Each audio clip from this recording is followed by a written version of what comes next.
السلام عليكم ورحمة الله وبركاته، اخواتنا حبايبنا، ازيكم عاملين ايه؟ طبعا في ناس كتير سألتنا على نوع فرد حام دوت الهزاز المصري. بص كده حاجة ده للناس اللي بتحب الحمام وبتحب الحمام اللي شكلها حلو. الله أكبر عليه، ده ذكر. بسم الله ما شاء الله. بص المنظر هو ديله كده. طبعا هو لو سايب بيهز دماغه، يبقى فرد حام كويس قوي.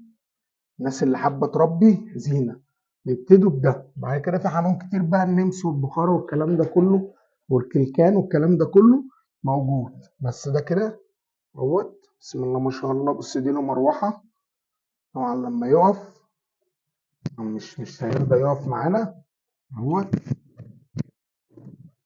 بسم الله ما شاء الله. انا هجيبه لكم وهو طاير اهو. بسم الله ما شاء الله. بص عامل ازاي، حاجة كده على قد الحال. بسم الله ما شاء الله. بص بيهز ازاي. الناس اللي حابة الحمام الزينة والحمام اللي شكله حلو. طبعا برضك معانا انتهي برضو. قلنا بالبركة. ثانية واحدة.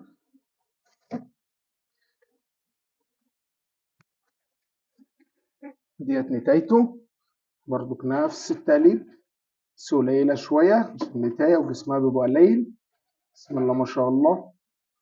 السعر بتراوح ما بين 150 ل 200 جنيه 250. كل لما يكون جسمهم أكبر وكل لما يكون شغالين بيعملوا فلوس أحسن. قلنا بالبركة. بسم الله ما شاء الله. حاجة كده على قد الحال. استنونا في كل جديد، وإن شاء الله اللي عايز يعرف أي نوع يقول لنا وإحنا هنجيب له الأنواع اللي أنت عايزها.